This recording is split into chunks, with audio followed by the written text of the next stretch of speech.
आज मेरी कपड़े के शोरूम पर बहुत ज़्यादा ग्राहक आ रहे थे। इस वजह से मैंने जल्दी ही दुकान बंद नहीं की थी। ज़्यादा कमाई किसे अच्छी नहीं लगती। आज मुझे दुकान में बहुत देर हो गई थी। घड़ी में समय देखा तो रात के 11:30 बज चुके थे।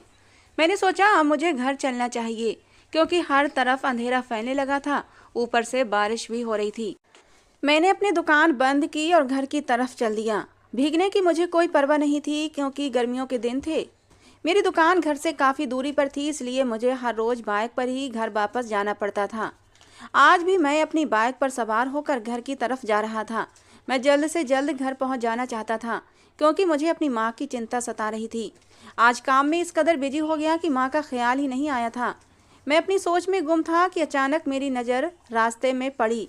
एक बेबस लड़की बैठी हुई थी। उस पर मेरी निगाह पड़ी तो मैं चौंक गया था। वो सड़क किनारे बैठी हुई थी, बारिश में बुरी तरह भीगी हुई थी।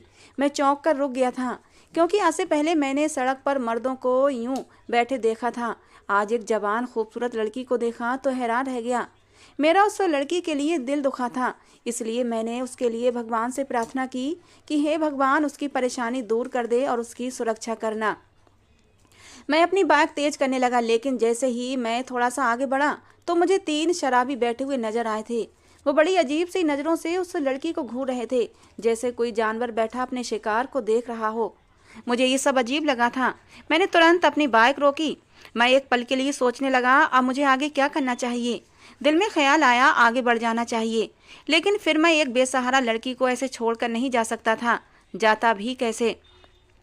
मेरी आंखों के सामने मेरी बहन की शक्ल घूम गई थी। मेरी बहन ने हमारे साथ बहुत बुरा किया था, लेकिन फिर भी जो भी था, मैं एक बहन का भाई था। किसी भी औरत को देखकर मुझे अपनी बहन का ही ख्याल आता था, इसलिए मैंने एक बार फिर से अपनी बाइक रोक ली थी। मैं उतरकर उस लड़की के पास जाकर खड़ा हो गया। मैंने उससे कहा, यहाँ क्यों बैठी हो? वो मेरी बात सुनकर हड़बड़ा कर रह गई थी। कहने लगी, क्यों, क्या ये जगह आपकी है? मैंने नामे सिर हिलाया और बोला, नहीं, ये जगह मेरी नहीं है, लेकिन यूं सड़क पर बैठना सही नहीं है। तुम यहाँ क्यों बैठी हो? अपने घर जाओ। मेरी बात सुनकर उसकी आंखों में आंसू आ गए। वो कहने लगी, मेरी मजबूरी है, क्योंकि मेरे पास रहने का कोई भी ठिकाना नहीं है। मैंने कहा, अपने किसी रिश्तेदार के पास चली जाओ। क्या तुम्हारा इस दुनिया में कोई नहीं है? तो उसके चेहरे पर उदासी और भी ज़्यादा छा गई। वो कहने लगी, अगर कोई रिश्तेदार होता तो क्या आज मैं आपको यहाँ नजर आती? मुझे अब उस लड़की में दिलचस्पी होने लगी थी। बेहद हसीन लड़की थी। बारिश में भीगकर उसका हुस्न और भी निखर गया था। उसके बदन पर चिपके हुए कपड़े उसकी खूबसूरती को उभार रहे थे। कुछ पल के लिए तो मेरा दिल मचल कर रह गया था। मैंने उससे कहा, अच्छा उठो, मैं तुम्हें अपने घर ले चलता हूँ। वो लड़की मेरी बात सुनकर एकदम से उठकर खड़ी हो गई। मुझे ये बात थोड़ी अजीब लगी थी। मैंने कहा, तुम्हें मुझसे डर नहीं लगा जो तुम एकदम से मेरे साथ चलने के लिए तैयार हो गई? उसने नामे सिर हिलाया और कहने लगी, मुझे आपसे डर नहीं लगता। मैं मुस्कुरा दिया था और उस लड़की को कहा कि मेरी बाइक पर बैठ जाओ, मैं तुम्हें अपने घर ले चलता हूँ और फिर सुबह तुम्हें किसी शेल्टर होम में छोड़ दूंगा। आज रात मैं तुम्हें यूं सड़क पर नहीं छोड़ सकता। वो लड़की खुश हो गई थी। जैसे ही वो मेरी बाइक पर बैठने लगी, वो तीनों मर्द जो उसको अजीब सी नज़रों से देख रहे थे मेरे करीब आ गए। कहने लगे, तुम इस लड़की को कहाँ लेकर जा रहे हो? मैं बोला, इसको अपने घर लेकर जा रहा हूँ। उन तीनों में से एक बिना बालों वाला गंजा मर्द था। कहने लगा, मैं तुम्हें इस बात की अनुमति नहीं दूंगा। मैं बोला, क्यों? तुम मुझे अनुमति देने वाले होते कौन हो? वो आदमी कहने लगा, तुम मुझे नहीं जानते कि मैं कौन हूँ और क्या कर सकता हूँ। तुम्हारी भलाई इसी में है कि इस लड़की को छोड़कर यहाँ से चले जाओ।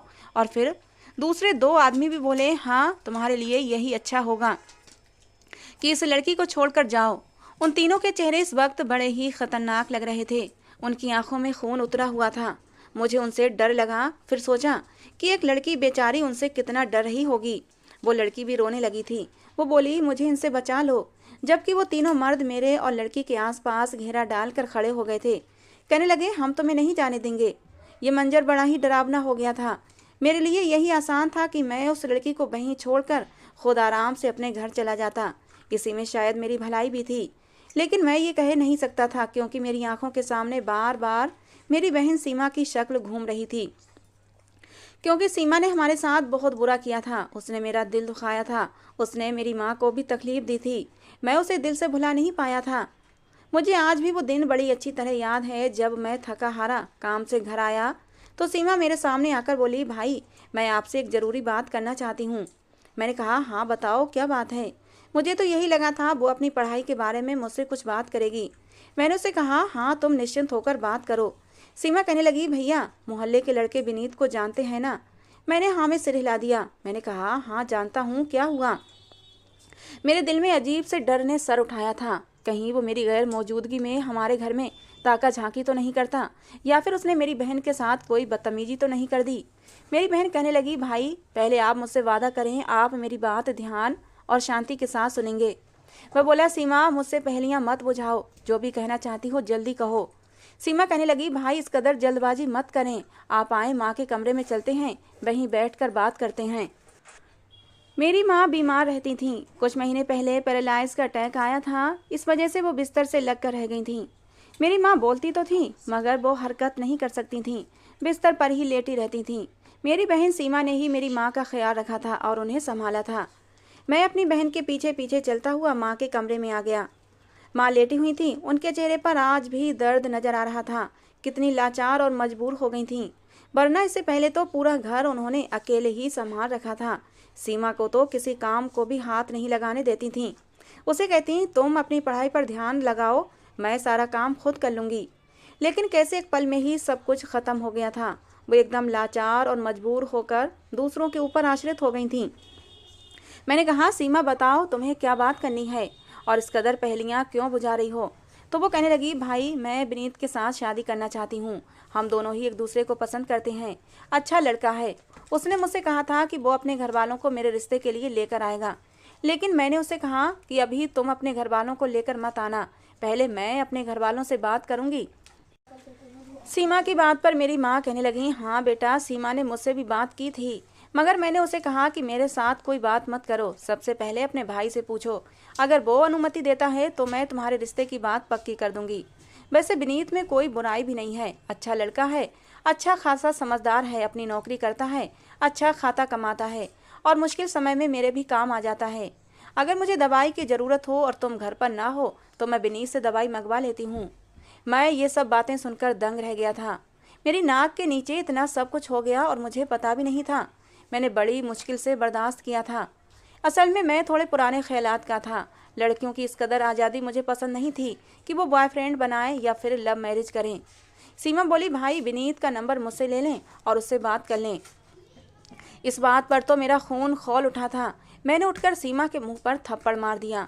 उसकी इतनी हिम्मत कैसे हुई कि वो मुझे विनीत का नंबर दे रही थी, मुझे ये बता रही थी कि उसके पास विनीत का नंबर है और वो दोनों आपस में ना जाने कब से मोहब्बत का खेल रचा रहे थे। ये सब बातें मेरी बर्दाश्त से बाहर हो चुकी थीं। मैंने उससे कहा, आज तो तुमने ये बात कह दी, आगे से मत कहना। ये ना हो कि मैं तुम्हारे साथ इतना बुरा सलूक करूं कि तुम सारी ज़िंदगी याद रखो। वो कुछ समय के लिए तो चुप हो गई थी, अब भी मेरे सीने में आग लगी हुई थी। मेरी बहन का एक गैर लड़के के साथ संबंध था और ना जाने कब से था और मुझे इस बात की खबर भी नहीं थी। मैंने अपने आप को बड़ी मुश्किल से काबू किया हुआ था। खैर दिन यूं ही गुजर गए थे। एक दिन मेरी माँ ने मुझे अपने कमरे में बुलाया और कहने लगी, प्रणव तुमने फिर कोई जवाब नहीं दिया। सीमा सारा दिन मेरा सर खाती रहती है कि भाई ने क्या जवाब दिया। मैंने माँ को कहा, माँ सीमा को बुलाएं। माँ ने सीमा को आवाज़ दी। सीमा जल्दी ही कमरे में आ गई। वो कहने लगी, क्या बात है? मैं बोला, सीमा मैं ये क्या सुन रहा हूँ, तुमने अभी तक विनीत की बात करना नहीं छोड़ी है। तुम्हें पता भी है कि मुझे ये सब कुछ अच्छा नहीं लगता। मैंने उस दिन भी तुम्हारे मुंह पर थप्पड़ मारा था। तुम्हें इस बात से समझ जाना चाहिए कि मुझे तुम्हारा इस तरह का कोई भी रिश्ता पसंद नहीं है। मुझे बिल्कुल पसंद नहीं कि इस तरह चोरी छुपे प्यार मोहब्बत की पेंगे बढ़ाई जाएं। लेकिन सीमा मेरी आंखों में आंखें डालकर कहने लगी, भाई मैंने प्यार किया है, कोई चोरी नहीं की है जो मुझे अपने काम पर शर्म महसूस होगी। मैं विनीत के बगैर नहीं रह सकती। अगर आपने एक के बजाय मुझे 10 थप्पड़ भी मारे होते तब भी मैं विनीत का नाम लेना न छोड़ती। बस अब मेरे सब्र की हद हो गई थी। मैंने सीमा का हाथ पकड़ा और उसे घसीटते हुए कमरे से बाहर ले गया। रात का समय था। मेरी माँ पीछे से आवाज़ें देती रह गई थीं। वो कहने लगी, भगवान के लिए प्रणव मेरी बेटी को कुछ मत कहना, वो ना समझ है। अगर तुझे ये रिश्ता मंजूर नहीं तो मैं सीमा को समझा दूंगी। आज के बाद वो इस बात का जिक्र नहीं करेगी, लेकिन मेरी बच्ची को कुछ मत कहना। मैं माँ की आवाज़ों को नज़रअंदाज करता हुआ बस आगे बढ़ता जा रहा था। सुबह जब मैं माँ के कमरे में आया तो वो बहुत बेचैन थीं। उनकी हालत बिगड़ी हुई थी। वो कहने लगी, मेरी सीमा कहाँ है? मैंने कहा, माँ आज के बाद आप उसका नाम नहीं लेंगी। माँ मेरी तरफ बड़ी हैरत से देख रही थी। वो कहने लगी, कैसे नाम न लूँ उसका मैं, वो बेटी है मेरी, 25 साल मैंने उसको पाला है, उसको दिल का टुकड़ा बनाकर रखा है। अब अचानक से तुम मुझे आकर कहने लगे कि मैं उसका नाम भी न लूँ। सीधी तरह बताओ मुझे कि मेरी सीमा कहाँ है। मैं बोला, माँ मैंने उसको उसके अंजाम पर पहुँचा दिया है। ये बात सुनकर मेरी माँ फूट फूट कर रोने लगी थी। कहने लगी, प्रणव मेरा दिल बैठा जा रहा है, मुझे सच सच बताओ तुमने मेरी बेटी के साथ क्या किया है। मैं बोला, मैंने उसके साथ वही किया जिसकी वो हकदार थी। मेरी आपसे विनती है कि आज के बाद आप सीमा का नाम इस घर में नहीं लेंगी, नहीं तो मैं ये घर छोड़कर चला जाऊंगा और आप यहाँ पर अकेली रह जाएंगी। मम्मी के चेहरे पर बेबसी के बादल छा गए थे। वो इतनी उदास लग रही थीं जैसे कि कोई जवान विधवा हो।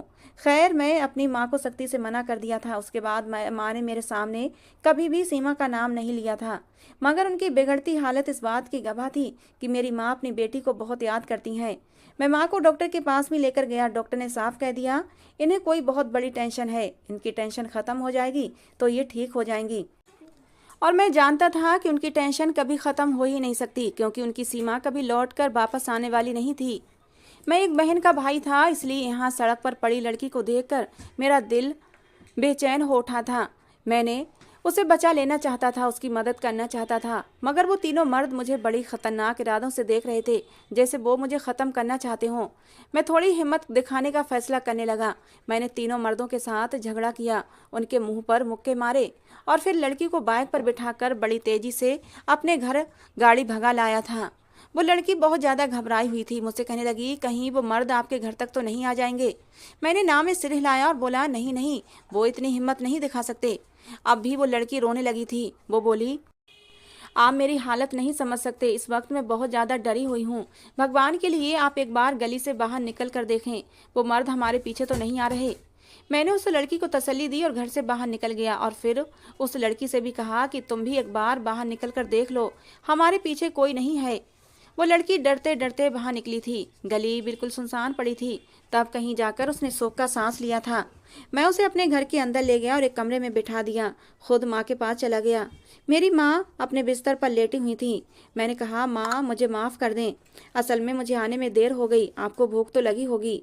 माँ ने नामे सिर हिला दिया और बोली, कोई बात नहीं, मैं ठीक हूँ, काम वाली आई थी, वो मुझे खाना खिला गई है, रात की दवाई भी दे गई है। ये सुनकर मुझे सुकून हुआ था। मैं बोला, माँ आपको किसी चीज़ की ज़रूरत हो तो मुझे बता देना। माँ ने नामे सिर हिलाया और कहा, मुझे किसी चीज़ की ज़रूरत नहीं है, बस मुझे नींद आ रही है, मैं सोना चाहती हूँ। मैंने माँ को कहा, ठीक है आप सो जाएं। इतना कहकर मैं उठकर अपने कमरे में आ गया जहाँ वो लड़की थी।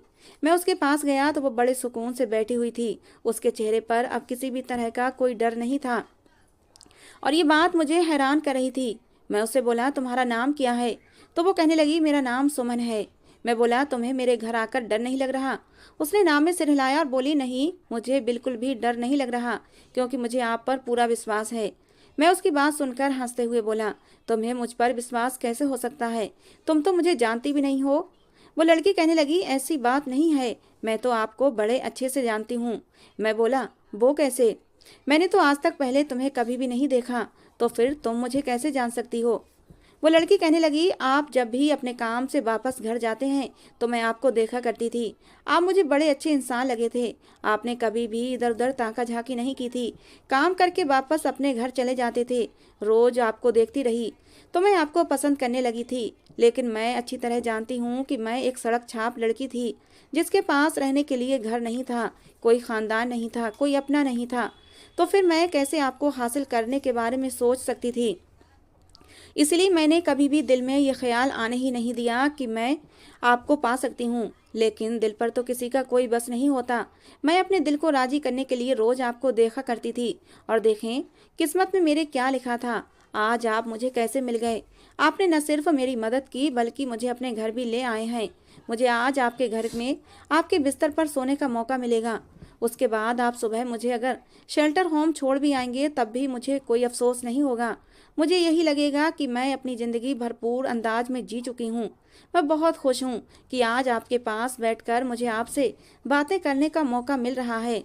मैं सुमन की बातें सुनकर बड़ा खुश हो गया था। जब उसने अपने मुंह से इस बात को स्वीकार किया कि वो मुझे पसंद करती है, तो मुझे ऐसा लगा कि जिंदगी की सबसे बड़ी खुशी मिल गई है। सुमन इतनी खूबसूरत लड़की थी कि दिल चाहता उसको देखता ही रहूं। वो भी मुस्कुराकर मुझसे बातें कर रही थी। उसके कपड़े भीगे हुए थे। मैंने कहा, तुम चेंज कर लो, नहीं तो बीमार पड़ जाओगी। वो कहने लगी, लेकिन मेरे पास तो कपड़े ही नहीं हैं। उसकी बात सुनकर मैं भी सोच में पड़ गया। दिमाग में आया, मेरी बहन के कपड़े तो थे, लेकिन उसके कमरे में थे और उसके कमरे को मैंने ताला लगाया हुआ था और चाबी रखकर मैं भूल गया था। मैंने उसे अपनी एक शर्ट और एक ट्राउजर दे दिया। मैंने कहा, ये पहन लो। वो मेरे हाथों से कपड़े लेकर बाथरूम में चली गई। थोड़ी देर बाद आई तो ढीले ढाले कपड़े उसके बदन पर झूल रहे थे। वो सिंगल शर्ट और ट्राउजर में थी। सिंगल ब्लैक कलर की शर्ट पहने वो मेरे सामने खड़ी थी। उसका रूप देखकर मैं नजरें हटाना भूल गया था। दिल के जज्बात मचलने लगे थे। अब मैं अपने ऊपर काबू नहीं पा सकता था, लेकिन मैं जल्दी ही अपने आप को संभालने लगा। मैंने उससे कहा कि मुझे अपने बारे में कुछ तो बताओ। तुम सड़क पर अकेली क्या कर रही थी? उस लड़की के साथ बातें करने का मैं मौका हाथ से जाने नहीं देना चाहता था, इसलिए बहाने बहाने से बातें कर रहा था। पहले तो मेरा इरादा सिर्फ उसकी मदद करने का था, उसके साथ बातें करने का तो मैंने सोचा भी नहीं था। लेकिन अब जब उसने मेरी तारीफ कर दी तो मैं फूले नहीं समा रहा था। उस लड़की को देखकर मेरे दिल में भी मोहब्बत जन्म लेने लगी थी। वो कहने लगी, मेरा कोई खानदान नहीं है। दरअसल मेरे पापा ने अपने खानदान वालों से छुपकर मेरी माँ से शादी की थी। उन्होंने कभी भी अपने घर में मेरी माँ को वो सम्मानित स्थान नहीं दिला पाया जो एक बहू का हक होता है। उन्होंने शुरू दिनों में ये शादी खुफिया रखी थी। किसी को पता नहीं था कि मेरी माँ राजेश की पत्नी है। एक दिन हमें खबर मिली कि पापा की मौत हो गई है। ये बात सुनकर मेरी माँ बहुत रोई थी। माँ ने कहा, अब हमें तुम्हारे बाप के अंतिम संस्कार में जाना चाहिए। मेरी माँ मुझे लेकर मेरी दादी के घर पहुँच गई, लेकिन हमें वहाँ किसी ने घुसने नहीं दिया, क्योंकि माँ ने दरवाजे पर ही बता दिया था कि वो राजेश की पत्नी है और उसने मुझसे शादी की थी। उन लोगों ने समझा कि हम शायद झूठ बोल रहे हैं, इसलिए उन्होंने हमें गेट से ही वापस भेज दिया। माँ ये देखकर बहुत उदास हुई थी। हर वक्त वो पापा को याद करती रहती थीं। साथ ही साथ उन्हें अपने ससुराल वालों का व्यवहार भी भूलता नहीं था। वो यही कहती थीं कि सुमन, मुझे तुम्हारे पापा ने कहा था वो हमें हमारा हक दिलवाएंगे, वो हमें अपना लेंगे, दुनिया वालों को बता देंगे कि हम दोनों उनके हैं। मगर देखो, वो तो हमें तन्हा छोड़कर चले गए हैं। हमारा तो इस दुनिया में कोई भी नहीं है। मेरी माँ ने भागकर शादी की थी, इसलिए वो वापस अपने खानदान भी नहीं जा सकती थीं। मेरी माँ हर वक्त चिंता में घुलती रहती थीं और इसी वजह से वो बीमार रहने लगी थीं और यही बीमारी उनकी जान ले गई थी। अब मैं भरी दुनिया में तन्हा रह गई थी। मालिक मकान मुझ पर बुरी नज़र रखने लगा था। वो कहने लगा, तुम इस घर पर रहो, मैं तुमसे किराया नहीं लूँगा, मगर रात को मैं तुम्हारे पास आया करूँगा और खुशी खुशी दिल से तुम मेरा स्वागत किया करना। मुझे उसकी ये बात बिल्कुल पसंद नहीं आई थी और मैं घर छोड़कर आ गई। अब मैं गलियों में फिरती रहती हूँ। कोई खाने को दे देता है तो खा लेती हूँ, और रात को मुझे कोई सोने की जगह ना मिली तो मैं वहीं सड़क पर साइड में लेटकर सोने लगी थी। सुमन की बातें सुनकर मुझे बड़ा दुख हुआ था। मैं बोला, तुम पर तो बड़ा जुल्म हुआ है। तुम्हें अपने माँ बाप की गलती की सजा मिली है। तुम्हें अपने माँ बाप की गलती की सजा मिली है। सुमन कहने लगी कि आपने मुझ पर इतनी दया दिखाई, आपका मेरे ऊपर बहुत ही एहसान है। एक एहसान और कर दें, मुझे खाने के लिए कुछ दे दें, बहुत तेज भूख लगी है। उसकी बात सुनकर मैं शर्मिंदा हुआ था। मैं बोला, मुझे माफ़ कर दो, मेरा तो ध्यान ही नहीं गया कि तुम भूखी होगी। मैं अभी तुम्हारे लिए कुछ खाने को लाता हूँ, तुम मुझे बताओ क्या खाना पसंद करोगी। वो कहने लगी, आप अगर अचार के साथ भी मुझे रोटी दे देंगे तो मैं वो भी खुशी से खा लूँगी। मैं बोला, तुम चिंता मत करो, मैं अभी तुम्हारे लिए कुछ न कुछ लेकर आता हूँ। मैं घर से बाहर निकला तो हमारे मोहल्ले में ही एक छोटा सा होटल बना हुआ था। मैंने होटल वाले से पूछा, आज क्या बनाया है? तो कहने लगा, आज आलू पालक हैं, लेकर जाने हैं तो ले जाओ। मैंने नाव में सिर हिलाया, बोला, नहीं यार, आलू पालक की ज़रूरत नहीं है। मैंने दिल में सोचा कि मैं उस लड़की को अब आलू पालक खिलाऊंगा, क्या अच्छा लगूंगा। मैंने सोचा कि मैं उसके लिए पनीर या छोले की सब्जी ले लेता हूँ। इस टाइम वैसे भी रात के समय हमारे रोड के दूसरी साइड होटल की भरमार थी, इसलिए मैं उस होटल को छोड़कर दूसरे होटल की तरफ बढ़ गया और मैंने उसके लिए चटनी, रायता, सलाद और पनीर की सब्जी खरीद कर घर की तरफ चल दिया। मैं ये सोचकर मुस्कुरा रहा था कि वो लड़की इतना अच्छा खाना खाकर खुश हो जाएगी, लेकिन मैं जैसे ही कमरे में कदम रखा, वहाँ वो लड़की मौजूद थी तो मेरा दिल दहल कर रह गया, क्योंकि वो लड़की बहुत डरी हुई थी, आंखों से आंसू बह रहे थे। वो कहने लगी, मुझे बचा लो। मैं बोला, क्या हुआ? वो कहने लगी कि वो तीनों आदमी यहाँ पहुँच गए हैं, मुझे डर लग रहा है। आप चले गए थे, मुझे लगा कि मैं यहाँ सुरक्षित नहीं हूँ।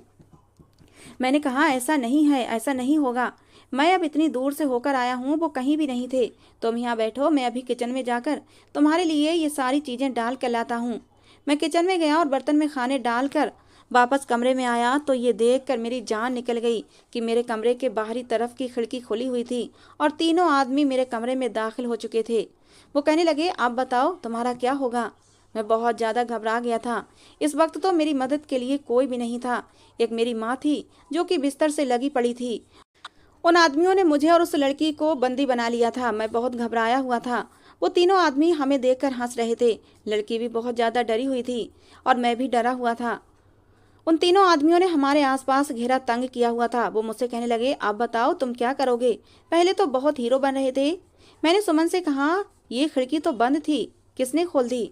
तब सुमन मुस्कुराकर बोली, ये खिड़की मैंने ही खोली है। उसकी बात सुनकर मैं बेहद घबरा गया था। मैं बोला, मुझे तुम्हारी बात समझ नहीं आई, तुमने खिड़की क्यों खोल दी। सुमन हंसकर बोली, तुम मर्द जात भी क्या चीज हो, जहाँ खूबसूरत लड़की देखते हो वहीं पर फिसल कर रह जाते हो। अगर मेरी जगह कोई बूढ़ी औरत होती या फिर कोई बूढ़ा आदमी होता तो क्या तुम उसे अपने घर लेकर आते। यकीनन तुम ऐसा हरगिज नहीं करते। फिर वो उन मर्दों से बोली, इस घर में कोई नहीं है, एक यही लड़का है और एक इसकी माँ है, वो भी बिस्तर पर पड़ी हुई है, हिलने जुलने के भी काबिल नहीं है। तुम लोग आराम से लूटपाट करो। और ये बात सुनकर तो मुझे लगा कि मैं सांस नहीं ले पाऊंगा। आज तो हद हो गई थी, मेरे साथ इतना बड़ा धोखा। वो आदमी मेरे घर में चल फिरकर चोरी का सामान इकट्ठा करने लगे, जबकि सुमन और उसका एक साथी मेरा पहरा दे रहे थे। उस वक्त मैं बेबसी की इंतहा पर था। मैं चाहकर भी कुछ नहीं कर सकता था। यूं ही आधा घंटा गुजर गया था। वो आदमी अभी तक मेरे घर में मौजूद थे और फिर अचानक बहुत कुछ अनोखा हुआ था। मेरे घर के पास ही पुलिस गाड़ी का सारन बजने लगा था। वो भी चौंक गए थे। देखते ही देखते पुलिस वाले मेरे घर की दीवारें फलांग कर घर में दाखिल हो गए थे। उन्होंने चोरों को गिरफ्तार कर लिया। मैंने पुलिस से पूछा, आपको कैसे पता चला कि हमारे घर में चोर दाखिल हो गए हैं। पुलिस वाले कहने लगे कि आपके घर से मिस सीमा की कॉल आई थी। इतना कहकर वो चले गए थे। मैं जल्दी से उस तहखाने की तरफ भागा था जहां मैंने सीमा को कैद कर रखा था। मेरी आंखों से अब आंसू बह रहे थे। तहखाने का दरवाजा खोला, मैं जल्दी से अंदर गया। सीमा उदासी से जमीन पर बैठी हुई थी। मैं बोला, सीमा ये सब क्या हुआ था। वो बोली, भाई थोड़ी देर पहले तहखाने का दरवाजा खुल गया था, एक लड़की घूमती हुई इधर आई थी, उसी ने दरवाजा खोला था। शायद उसकी मुझ पर नजर नहीं पड़ी थी और वो दरवाजा खुला छोड़कर ही चली गई थी। मैं तो समझी थी शायद आपने खोला होगा, इसलिए मैं बाहर आ गई। जब मैंने देखा कि एक लड़की हमारे घर में घूम फिरकर हर चीज का जायजा ले रही थी और साथ ही साथ फोन पर किसी को समझा रही थी कि घर में इस वक्त कोई नहीं है, तुम लोग आ जाओ, हम लूटपाट कर लेंगे, तब मैंने जल्दी से पुलिस को कॉल कर दी थी। मैंने सीमा के सामने हाथ जोड़ दिया और रो रो कर उससे माफ़ी मांगने लगा कि मुझे माफ़ कर दो, मैं तुम्हारा कसूरवार हूँ, मैं तुम्हारे साथ बहुत जुल्म कर रहा था, तुम जहाँ कहोगी मैं वहीं तुम्हारी शादी कर दूंगा। सीमा हैरान थी कि आखिर मुझे क्या हुआ है, जबकि मैं उसे ये नहीं बता पाया कि मेरी बहन तुम बहुत अच्छी हो, पसंद की शादी करने में कोई बुराई नहीं है। और बुरा तो मैं था जो सड़क पर पड़ी लड़की को उठाकर अपने घर ले आया था। शायद मैं उस लड़की के साथ उस रात पाप भी कर जाता, क्योंकि मेरे दिल में उस लड़की की खूबसूरती देखकर हवस भर गई थी। उसके मुंह से अपनी तारीफें सुनकर मुझे बड़ी खुशी हुई थी, जबकि अपनी बहन के मुंह से किसी गैर लड़के का नाम सुनकर मैं आग बबूला हो गया था। मैं खुद कहाँ मजबूत किरदार का था जो अपनी बहन पर जुल्म कर रहा था। मैंने दोहरा किरदार बनाया हुआ था कि मेरी बहन तो किसी गैर का नाम भी न ले और मैं गैर के साथ बैठकर गपशप लगाऊं। उस चीज़ का मुझे बहुत भयानक सज़ा मिलने वाली थी, मगर भगवान ने मुझे बचा लिया। मैं लुटने से बच गया था। मैंने अपनी बहन की शादी विनीत से कर दी और दिल में ये वादा किया कि पसंद की शादी की कभी खिलाफत नहीं करूँगा। मेरे भगवान ने मुझे मेरी बहन की ज़िंदगी तबाह करने से बचा लिया था। मेरी माँ की तबीयत भी धीरे धीरे सुधरने लगी थी और वो खुश हो गई थी कि उनकी बेटी सही सलामत वापस उनके पास लौट आई थी। दोस्तों, मैंने अपनी बहन की पसंद की शादी करवाकर सही किया या गलत, अपनी राय जरूर देना। आज की हमारी ये कहानी कैसी लगी जरूर बताना। पसंद आई हो तो प्लीज़ लाइक करना। रोज़ एक नई कहानी सुनने के लिए हमारे चैनल को भी सब्सक्राइब करना। मिलते हैं दोस्तों अगली किसी नई कहानी के साथ।